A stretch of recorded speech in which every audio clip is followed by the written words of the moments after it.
Want me to disable the chat? Yes, if you can. Thought I had on my settings, but maybe not. Oh, it is on no one. Okay. Just wanted to make sure. Oh, and I can only, well, I can message everyone, but I don't know if they can reply back. Hi, Amanda. Good afternoon. How's everybody? Doing well. Honestly, I'm homesick, but I'm here for this meeting and I'm gonna get this application submitted. Oh, such a bummer. I have a daughter homesick today too. Yeah. A lot of people sick over Thanksgiving. Yeah. Is it the flu, Amanda? Yeah. Oh, bless her heart. Yeah. How's everybody? Exit that. In the packet. Here comes Sage.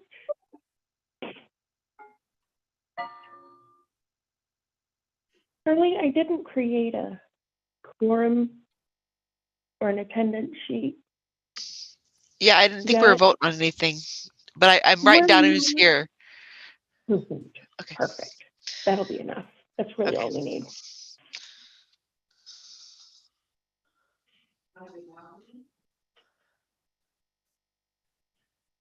Hey, Sage. How's everybody doing? Good. Hanging in. Doing best we can.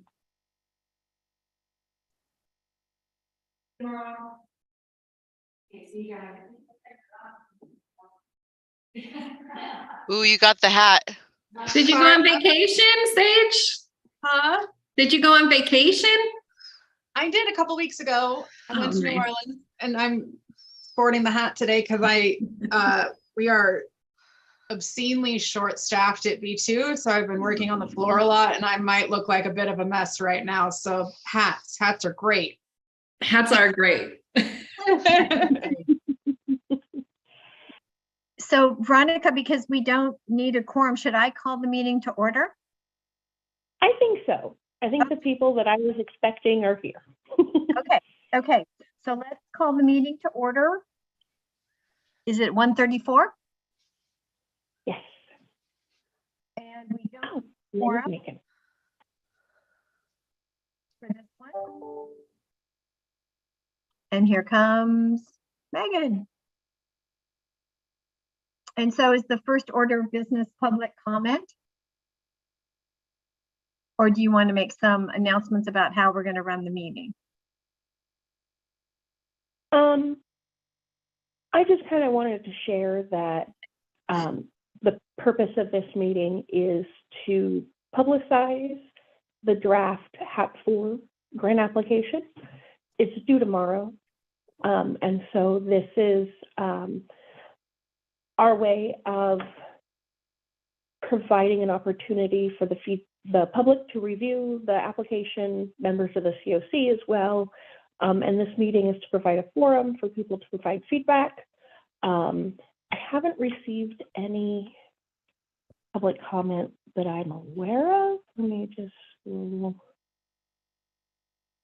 I was out sick so far today, but I have, no, I don't, no, I have no written public comment submissions via email.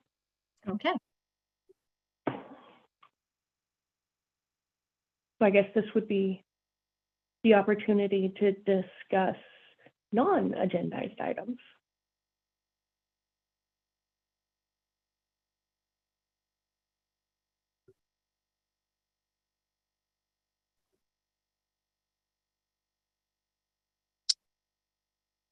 Veronica, are you going to seek feedback from Amanda and Sage on it, or? This is anything that's not the HAP 4 application. Oh, okay. I don't have anything today. Neither do I. Wait, where'd Jackie go? I don't know. She vanished. We lost Jackie. Uh-oh. I'm going to take over hosting then, facilitating. I didn't see that Karen Lovato was in the waiting room, so I just admitted her. Okay, so we lost Jackie, but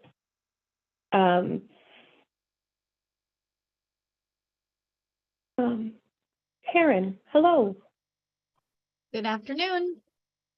We are on public comment on non-agendized items, and we lost our facilitator, so I'm taking over clumsily. Do you have anything to discuss that's not the HAP4 application?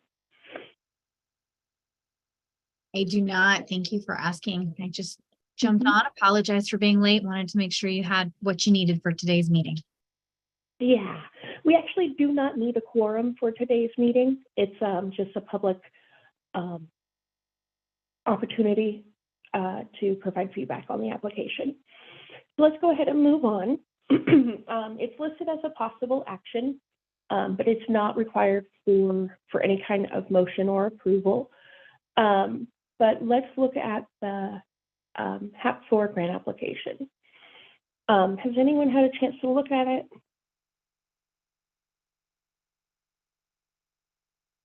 They just nodded Very briefly. very briefly. Okay. Yes, also very briefly. Do you want to go through it as a group, or do you want to just provide any feedback you've seen?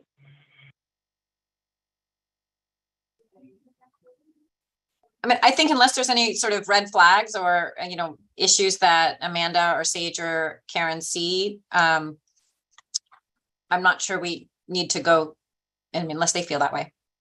We're fine with just pointing out issues you think might need correction. Is that right, Veronica? Is there a requirement that so Jackie came back for a second and then vanished again, so. Yeah. Yes, I admitted her and she was connecting to audio and then poof, gone. Darn. I have a comment question. Anyway, and Veronica, I think I emailed you about it as, so I'm gonna try, I haven't thought about it since last week. So I'm gonna try to articulate what my comment was or my question was, but. I have it. Give me just a second, I can pull it's relating to how the percentages of the funding is broken down by percentage into different categories. And I got confused and a little concerned because in one breakdown, it looks like there's only 20% of the total allocation being budgeted to shelter stuff.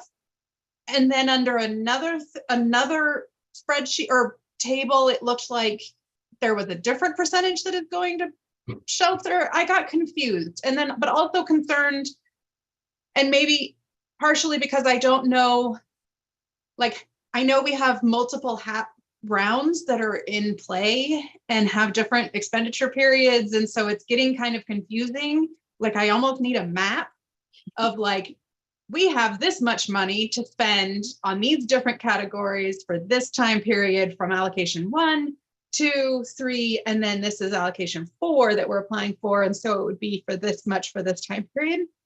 And I'm not expecting any of that or like even asking for that. So like, no, like right now today, and am happy to just like, yes, proceed. But I just, anyway, as a shelter provider, I got a little concerned around the like,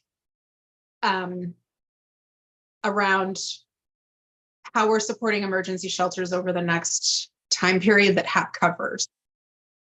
From allocation 1 to this application of 4. Does that make sense? Yes, it does make sense because there's been 4 separate grant applications that echo the same funding categories, and it's a little difficult to be able to navigate. Megan, I'm connected remotely, so it's really slow. Oh, do you want me to do something? Do we have anything? Have you created this is all of our rounds and our funding available? Do you have some kind of list like that? Yeah, carry on talking and let me look. I think I have something.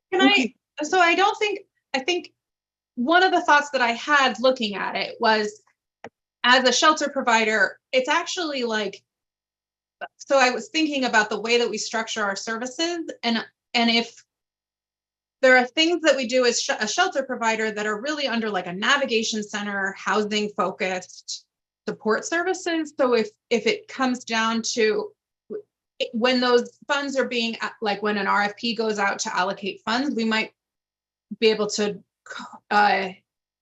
work with our partners to really build that housing focused component of our shelters rather than putting money into emergency shelter components, but putting money into the housing focused support services component. So I don't know if that makes, like, if that, anyway, that alleviated some of my anxiety about like, are we going to have enough to really support our shelter than doing the kind of quality work that we've been asking them to do, right? Which includes like not just being an emergency shelter that stores humans, but is an emergency shelter that is actually working on housing and providing case management and doing more than just like the day to day. So I think, Sage, I think that that's gonna be not just desirable, but you're not going to be able to do it otherwise, because the state is making it very clear that they're not that interested in a large portion of these fundings going to sheltering. They really aren't. And so, but there are, services coordination, rapid rehousing, that, if the shelters are providing those services, that would be HAP eligible. Do you know what I mean? So, I think that there's going to be, you're right to notice this, Sage, and be paying attention, because I think out of all the activities that the state is the least interested in, sheltering is one of them. And that's, that's a challenge for shelters. Especially because they're also complaining about not reducing unsheltered homelessness. Like they want us to, as a community, reduce unsheltered homelessness, which one of those you do that is through temporary shelter, right? But, and then, I just have become painfully aware of the cost of operating a low barrier shelter and doing it safely. And it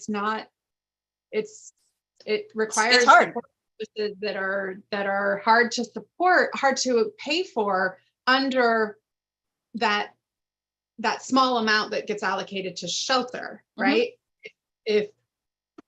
But I like it because I think, you're right. It is encouraging us to think about shelter differently, in terms of it's not just it has to be housing focused. And so. Right. I think one of the things that Veronica and I were talking about, and it's not reflected here in this grant application, because this grant application is due tomorrow. And part of what our team has to do, mostly Veronica, is she's so focused on turning in the applications for funding that the kind of adjusting the budget to what is reality, we're kind of like, that will come next. But one of the reporting on this is so cumbersome because the state so much wants things broken down by activity that one of the ideas that Veronica and I were thinking through, and obviously we need to do this with the input of the COC board or whoever's appropriate within the COC, is, so Veronica mentioned we're on HAP round 4. There's actually 6 HAPs because the first 2, there was a county allocation and a COC allocation. So there's 6 different grants that Veronica needs to report on. 6 different grants that Veronica needs to report on, all broken down by these activities. And what we've learned through ESG is that when we have a contract with a provider that includes a couple of different activities together, it's really hard for the contractor to provide an invoice that can be easily broken down into these activities. It's just like a mess. So we were thinking that we could, and I'm just speaking theoretically here, but we could say, okay, HAP round 1 is all going to shelter. HAP round 2 is going to rapid rehousing, so that the kind of clarity of it is a little bit clearer, and the reporting of it is a lot clearer. So that was like literally something we thought about like Wednesday.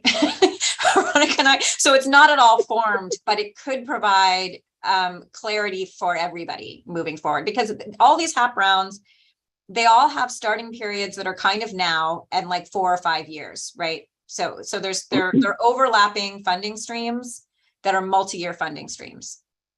And with the exception of a fairly significant portion of the counties round 1, the rest of the HAP funds really haven't been allocated. Little bits here and there, I think. I don't know if any of it really, if the COC's portion of it has been allocated at all. So we have room, but we need to do it soon. I'm thinking, pardon? I don't I don't think any allocations of the COC portions have been reported to the COC at least, like that, like. we There haven't might be seen- some administrative, like we have to draw Oh. down some administration funds Sure, because sure. Veronica spends a ton on that. I don't believe any contracts on the COC's HAP side have gone through. Some on the county side have. So we have, but we were kind of like, let's not think about it during December, just let Veronica turn this in. And then in January, kind of think conceptually about how are we going to tackle HAP in a way that works for the providers doing the work and is not like a total nightmare for the reporting side as well. And so really what I did was I selected the activities that I've heard a lot of feedback around, or there's a large gap in our services. And that's really what they want HAP4 to go towards, is filling in those gaps. And so I took those activities and then I just divided 100% between them. There's 6 activities? 1, 2, 3, 4, 5, 6, 7, including administration. And so I basically just put 20% under each one, except one I made 13, so I could make the administration 7%. And so we can adjust these amounts in the future. Whenever we do our standard agreement, there's always the ability to do a budget amendment. And so we can change these percentages at any time. It's just to move forward. And really what my question is, do you agree with these funding activities? And then we can figure out the dollar amounts later. Cal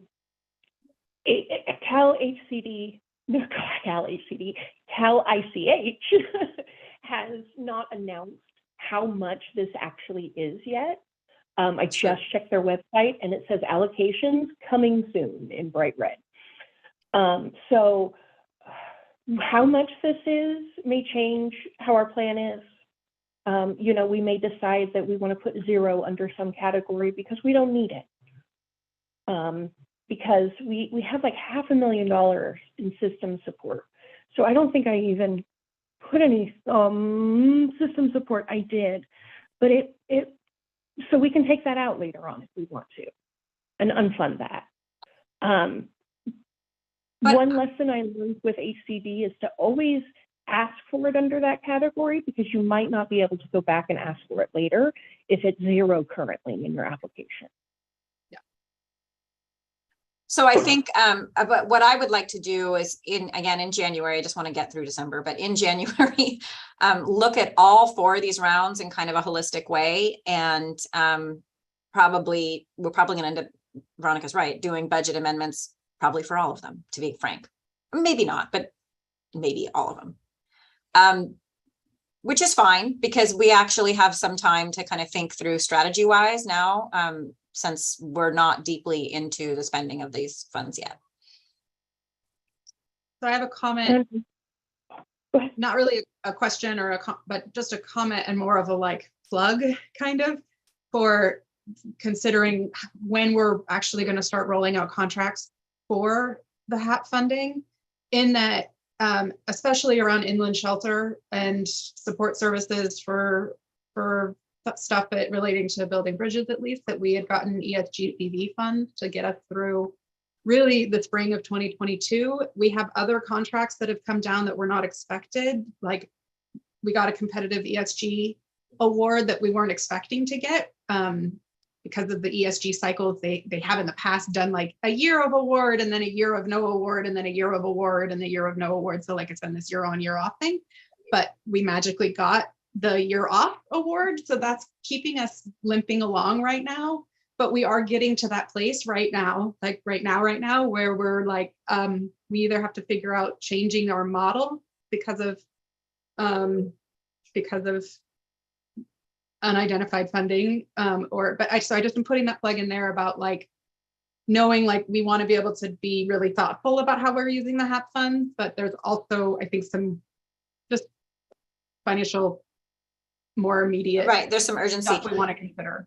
I think to that end, Sage, I mean what I would be recommending to all of our housing service providers, not just the shelters, but because there's been quite a bit of change with McCavan and Manzanita. Jackie's I mean, your housing thing has stayed pretty secure, but you've got other stuff going on in your organization, not necessarily housing related. But the more clarity that our housing service providers have in what they think they have the capacity to do, the better for everybody. And what Veronica and I talked about, although the RFQ that most of you responded to a couple years ago is good for 3 years, but we also think it's probably a good idea to do a new one as well. Because what people said they could do 2 years ago, not sure is really true for them anymore. And so we made some like, yes, you're qualified for this activity, but things have changed in your organization potentially quite a bit. So what my thought is, the existing providers do have a live RFP. So if you know what I mean, you still have a live one. I wonder if you could you request an amendment, not an amendment, but an update to the RFPs that were accepted? We could to say, can you give us an update on on these are the things you presented?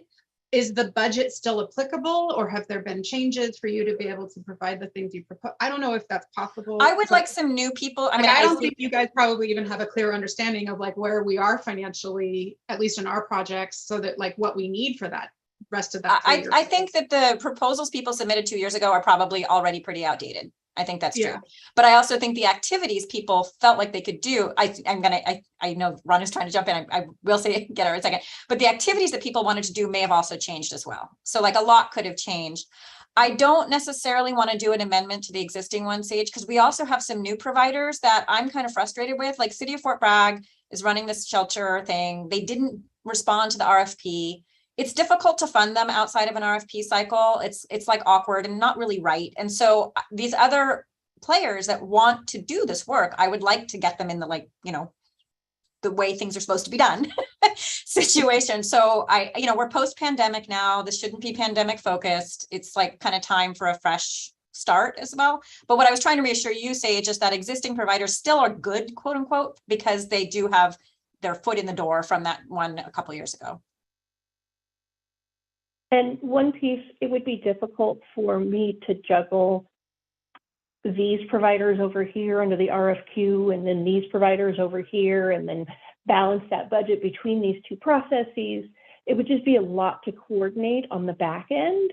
And so it would be just easier if we could just funnel all of it through one process. And it could be like, we might be able to get the contracts department to say, you know, if you've applied previously, like these parts of the application are waived. That's like, true. unless you want to do it. We could do something like that to make it a little bit easier and faster for respondents. But also I'm thinking about making sure we make this process as equitable as we possibly can. And we want to give the opportunity for new providers, for diverse providers, for our tribal nation and their service providers to be able to be involved in this process. There's a special set aside for tribal hat funds. And while yes, they can go that way, we also want to welcome them with open arms into our current funding sources as well, because they serve more than just their persons. And if they can get additional funding to be able to serve the larger population, it could really change how we do services in our rural communities. Okay, so I have a follow-up or clarifying question. So, because I'm hearing two different things, but one, like our application that we did 2 years ago under the RFQ, so my understanding of that was that it was for like ESGCV, it was for it was for whatever funding streams that we would have in the next 3 years. And so, but then you're saying you want to put out a new RFP potentially for the TAP funds to make it equitable or to make it accessible to new providers. So I think what would be helpful to know is, do you see a future where like one of the current housing providers who had responded to that original RFQ, is it possible to get a HAP contract that it goes into effect January 1st or end of January latest, or January 1st would be difficult. That's a month away. So I'll be frank, Sage, I do not see a contract being able to be live by January 1st. But the reason I brought up that you were still current respondents to the past RFP still have, so on our end, if somebody is not a respondent to an RFP, we have to do an exception to bid. We have to prove why are we funding somebody outside of an RFP? And it's not really the way the county's supposed to do it. And sometimes those requests get rejected. If we were to do, let's say, I'm speaking totally theoretically right now. Let's say we were to issue a new RFP in January, but we had a housing provider that needed 6 months of funding to get through whatever space it was. We could do a contract based off the old RFQ for that existing respondent. Does that make sense?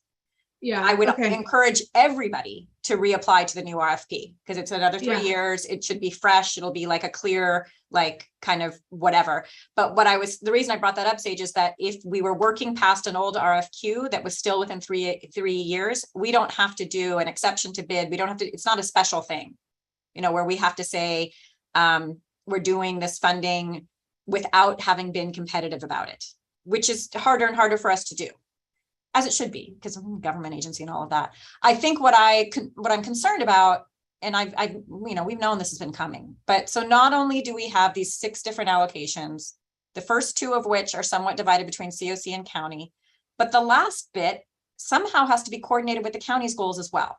And the county, in that case, the decision maker can't be Veronica and I. We're supposed to be the like neutral in, medial party here. But that's really hard too, because the state, they were not wrong, is forcing these joint decision making, but we don't have a lot of practice in that right now.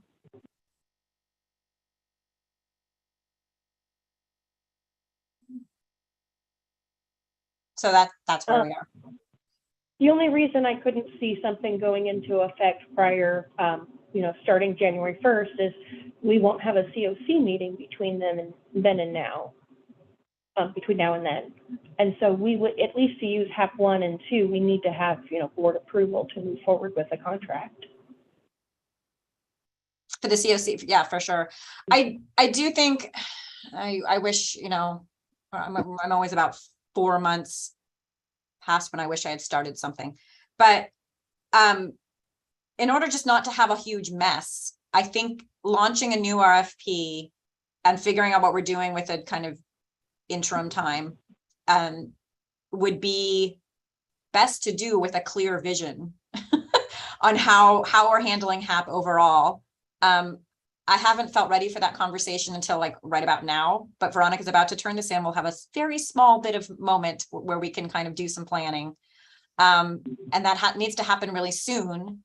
I don't know if it's a COC work group around HAP. I haven't figured out the venue for that, but we need to figure that out pretty soon. And if somebody has a suggestion on how that decision-making can happen, I think it would be really helpful. Well, if we're doing HAP 1 and 2, the COC could appoint an ad hoc funding committee to look at it. Yeah. I mean, but really, I would like to look at it in the context of HAP 1 through 4. And are we doing budget amendments for all of them? And what's our vision now that we know what it all is? How are we, do we want to pursue the idea Veronica, you and I talked about of having one funding source per activity, one grant per activity that has some major advantages to us.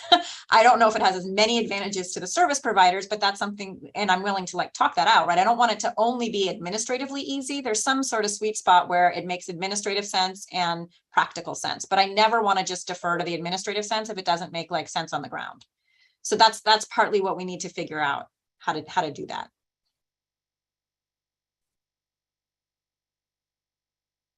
And I'm going to be super honest, right behind this is HIP, HHIP.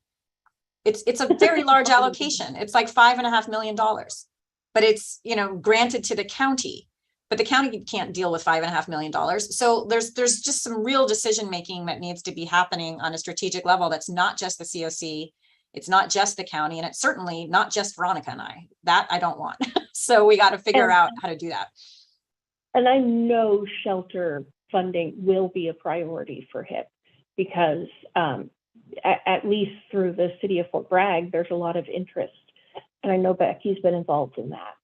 So I know there's going to be interest in using HIP for shelters in some form. There's also a really strong interest in supporting more family permanent housing or a family shelter. So some actual development of housing as well with something that large. So there's yeah, that's there.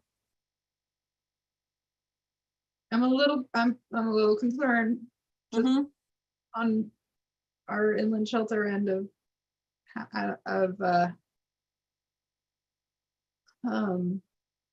Sage, I would be too. And I don't want to freak you out, but I don't know. would be. I'm going to be very transparent and real. I don't know how to financially limp through until we get these things figured out. I have been kind of trying to just hold it and ask every so often, like where are we at, and put a plug in that like we are getting to a place that at our inland shelter where we're needing to look at what our next financial source, like our next funding stream is. And I'm just a little concerned about what we can realistically offer with what we have without knowing what our next,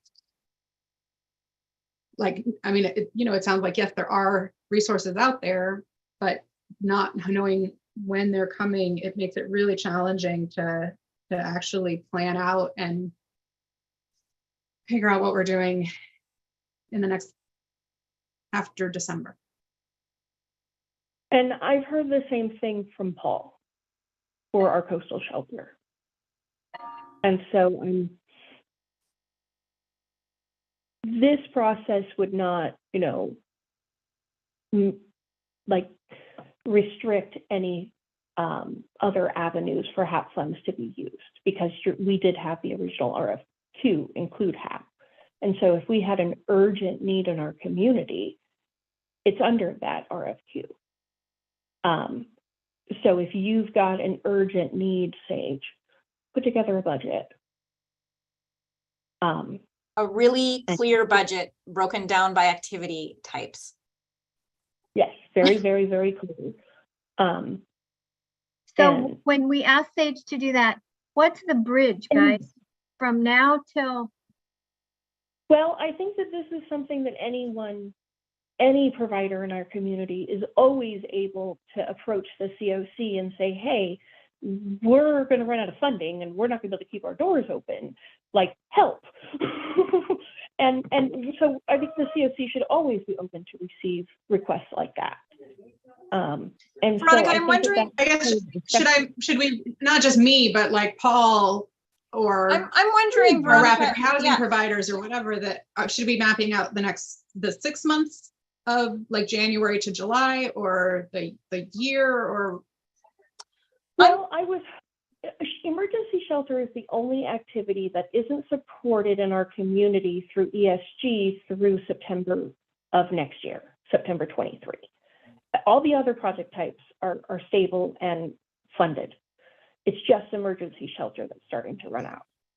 So Veronica, I'm wondering if we initiate an email to, because you as you pointed out, you've got a pretty clear sense of the spending timeline, the spending patterns right now.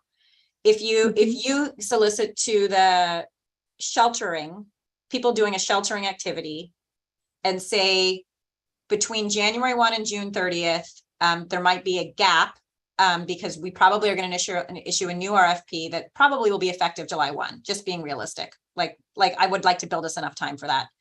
So if there's a funding need during that time, if they can express from January to June, express that clearly, exactly what it is, so that the COC can, and the county can take a look at that. Okay. Does that make sense to you, Sage? And that, and because that's what I kept trying to emphasize, that all of you who have current funding through that RFP, it's still good. We wouldn't have to do another. Yeah.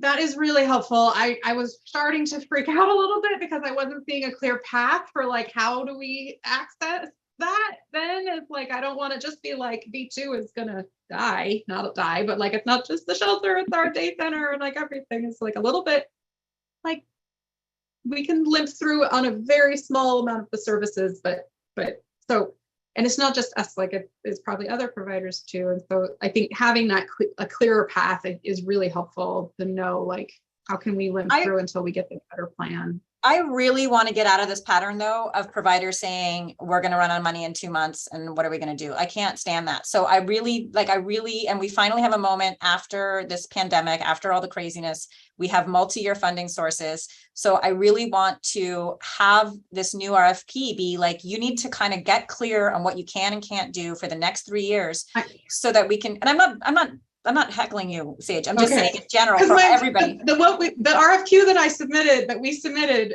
did have that. We just got partially funded through ESGCV and thought the rest was going to come through HAP.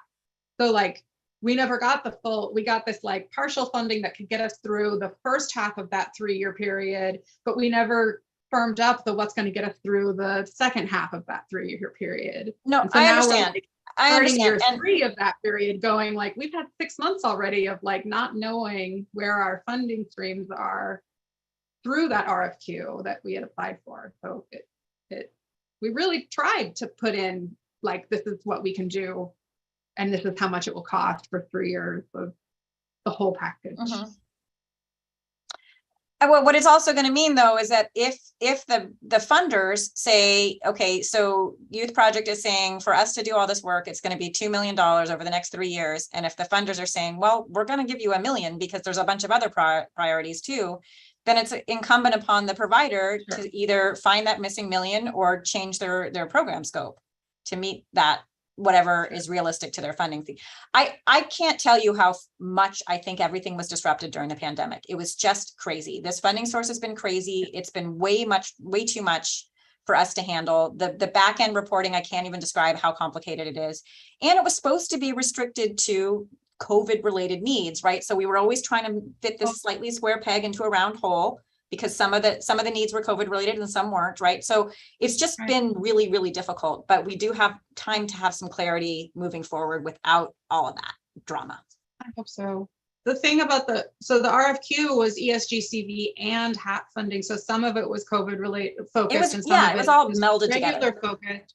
And then when we were notified of how much funding we were getting, we were only notified of this is how much ESGCV funding you're getting. We will be doing HAP allocation.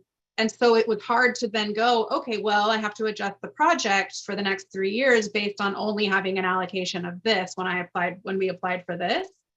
And so I think just in terms of maybe some learning that we can get out of it is when we don't know the actual funding amounts that we have total, like we didn't know how much money we were going to have 3 years, like for year 3, right? Maybe we did, but we didn't tell our providers that applied, you're being approved for this, and here are the time spans that you have it for. And then there's this funding you're also being approved for, but you won't get it until blah, blah, blah. So it made it, so when we do another one, I think being able to like delineate, here's how much is being allocated from this, and here's how much is being allocated from this, so we can do better planning. And well, a new RFP won't have ESG in it, right? It would probably only be HAP. I don't know, we may or may not have HIP in it as well, but and so that whole mess will be out. And I think that that's why I would like to know, rather than theoretically, but more clearly, what we actually want to budget for each of these categories, for each of these rounds. Because right now we've been submitting basically theoretical budgets to the state because we've had to, like Veronica has to do either a report or an application every like few days, it seems like, but it's just like a huge amount to get in. And so administratively, we haven't been able to have that vision that Sage, you guys needed, but I'm also going to say the COC hasn't been able to come up with that yet either. And it's this balancing act between, I don't like us making all the decisions, but the decision-making process itself is a little bit messy too. So I'll reach out to the providers who responded to the original RFQ and requested emergency shelter funds, because those are the ones that would be approved in the immediate, and we could do it under that RFQ. If there are providers of new programs or programs that didn't request funding, I don't think we have a quick mechanism to do it. I don't think so either. I mean, so I was thinking about making it a wider group, but I think I need to restrict it to those providers under the RFQ. I think you're right, Veronica. And you know well enough that if somebody was a rapid rehousing provider, they haven't spent all their rapid rehousing money. So you know that well enough to know. Right. Because you have to do these monthly spending reports, right? So. Monthly, quarterly, bi-monthly. No, I like this, guys. I feel like it's clear. It's almost like, the current shortage in the bucket, we need to manage that. I like saying January 1 to June 30th. And to add new in there is just going to muddy the waters.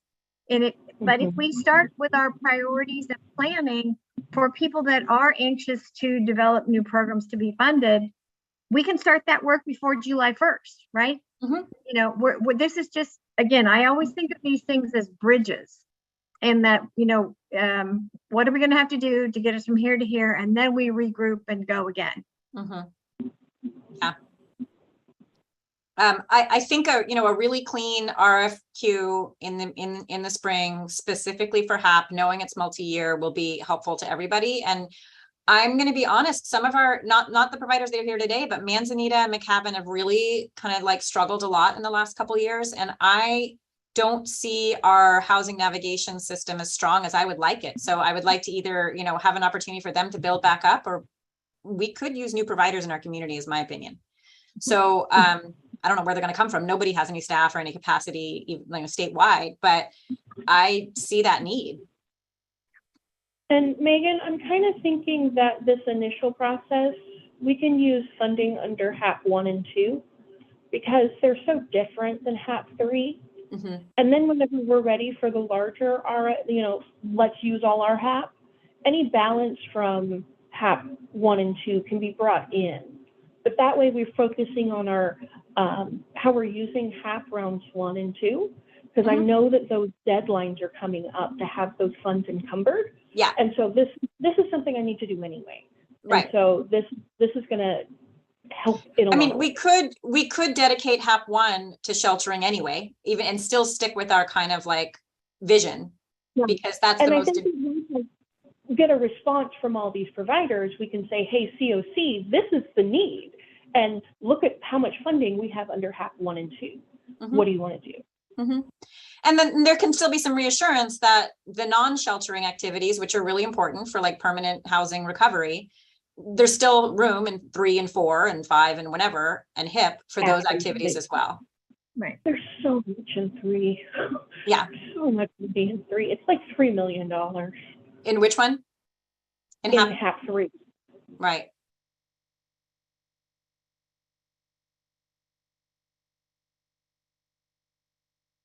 Okay. Any questions on the application other than the ones that we've discussed so far? Jackie, I took over your facilitation when you disappeared, but you're back, so Yeah. sorry. I don't know what happened to me, but I'm back. Megan, I had to come home because there's no power in my office. It was 62 degrees. So I finally came home to have my hands warm enough, and then what a drag. problem. Like I'm just like, it's Monday. Yeah. So once Veronica catches her breath and I have a chance to talk to Becky and whoever at the county is engaged in this, we'll probably come up with some like conceptual proposals on how to organize HAP and bring it to the COC maybe at the January meeting. But in the meantime, Sage, work on being really, Veronica will send that email out to the emergency shelter providers so that they can start being clear about what their funding needs are for that 6-month chunk before HAP is flowing in a very like kind of above board way. I mean, it's all above board, but HAP's flowing in a much more organized way, which realistically probably won't be until July 1. Right. I just want to pop in and check in with Karen. Karen, you're the only COC board member today that isn't a provider on that. And just for public transparency, does this process sound equitable and okay for you? Are you okay with this? I think so.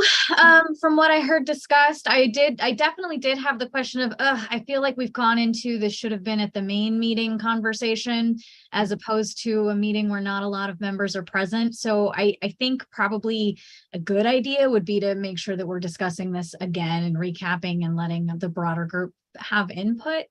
But otherwise, I mean, I certainly understand the intention and the need for both rapid flexibility and long-term sustainability planning and awareness of the needs earlier on. And so finding ways to do that cleaner make a lot of sense to me. That's interesting, Karen. I was kind of thinking that when we try and have these conversations at the big group, for the people that aren't involved in the emergency services, we kind of lose them. So I really like the idea of the ad hoc, where we really have this level of discussion with everybody impacted and involved, and then, then take that conversation back to the broader group.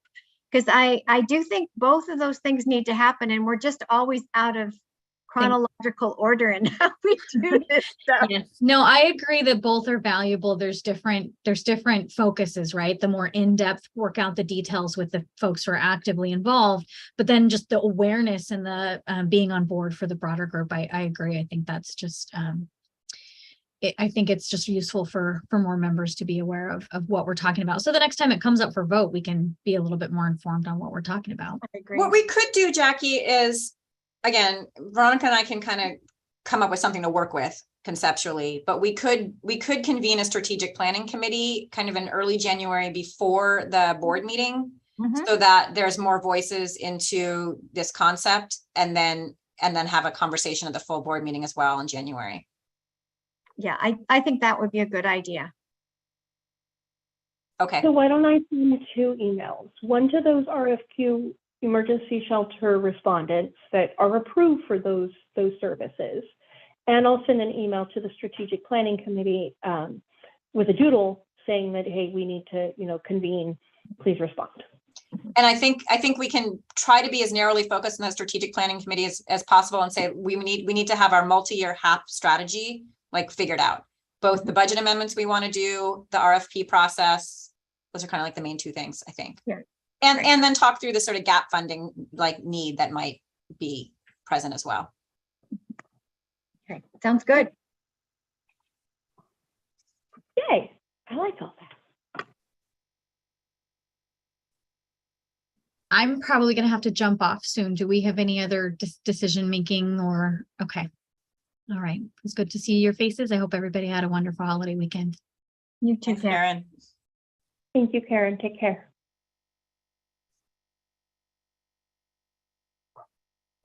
I just wanted to share real quick. I'm looking at the agenda, and I put the location of the meeting to be determined because of the discussion on the Brown Act revisions.